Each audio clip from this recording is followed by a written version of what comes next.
The Midwest Broadcast Journalists Association presents awards for outstanding journalists in radio, television, and digital storytelling. The prestigious Eric Sevareid Award is given in honor of the North Dakota-born journalist known for his work on CBS radio and television. As our communities, states, and nation continues its battle to mitigate COVID-19, the banquet to honor the region's notable storytellers was canceled. However, UNO School of Communication wants to recognize our 2020 Eric Sevareid Award winners. Unique people. All these things make up Earth. Let's celebrate it together. Welcome to Earth Day Live 2019. Earth Day is an annual live broadcast every April to showcase how people in the Metro can recognize this 50-year-old celebration. Our two hosts, Gabriel Escalera and Ryan Fitzgibbons, provided our audience an opportunity to listen for information as well as to simply be entertained. The U.S. had its first ever Earth Day, and we've had one ever since. Man, see, those are the ideas I will never get myself. Let's celebrate Earth. They, along with Ulises Orozco, earned MAV Radio's first Eric Sevareid Award of 2020 for their 2-hour special. Ulises also investigated Birthright Citizenship. He went on to earn a second award for that piece. The 14-minute documentary followed the lives of 2 immigrants and addressed the legality of the country's 14th Amendment. One of the reasons why the issue of who is a citizen is referenced is because of the famous Supreme Court case Dred Scott v. Sanford in 1858.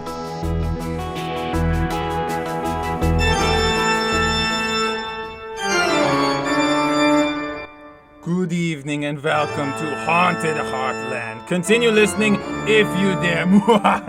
Bro, what are you doing? I was doing a vampire voice for Haunted Heartland. It's Wyatt, scary. Waskowiak, Ben Helwig, Matt Kirkle, and Owen Godberson contributed to the award-winning broadcast Haunted Heartland 2019. Haunted Heartland, the award-winning program of live. In Wyatt's story, our listeners learned that some kids are fighting real monsters right here in the Heartland.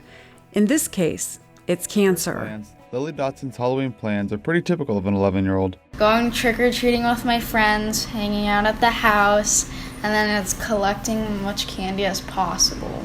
Before Halloween ever hit, Lily faced a real-life monster.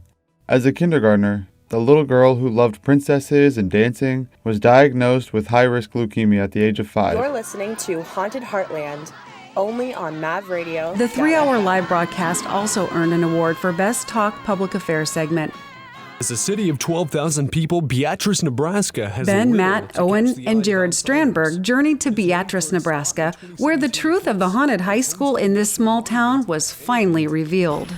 Senior Charlie Grimmel died after a prop malfunction during the high school's presentation of the gallows. What's going on? Scares weren't the only stories that night. Reporter anchor Ben Helwig researched the science of a sweet tooth. Those fantastically decorated aisles in our grocery stores are not just an accident. Each year, Americans spend approximately $2.1 billion on Halloween candy. In other words, Halloween alone provides 34% of all candy sales each year. Millions of dollars are spent by corporations to place and promote the perfect Halloween treat. One secret? You probably eat as much as you give away. DeVos also stated that if customers buy their candy earlier in the season, they are more likely to eat it themselves and come back closer to the holiday for their real trick-or-treat candy. Ben's skills for broadcasting also earned him and his colleague Ethan WOLBACH honors for their play-by-play and color commentary for Omaha volleyball. That one is back in play as Ethan still living as that one Lindback takes it over. Johnson, now here's Tanchin once again, and that one's too strong from Syra Tanchin.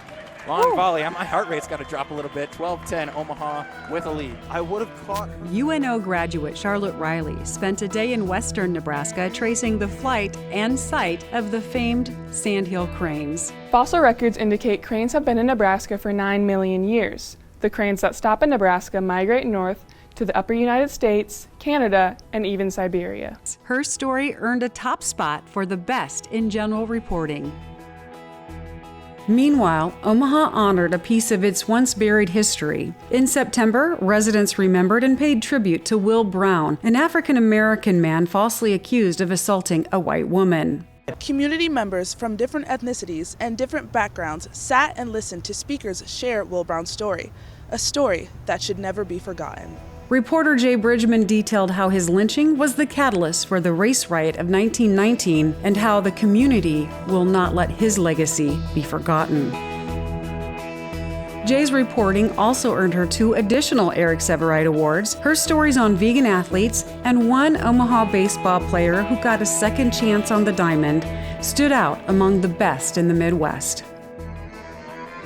Do you like pizza? Well, you're tuned in to the award-winning exclusive pizza podcast of the Omaha metropolitan area with Owen Godberson and Matt Kirkle. It's a slice of heaven with Owen and Matt. Yes, it's another edition of A Slice of Heaven with Owen and Matt. I'm Owen.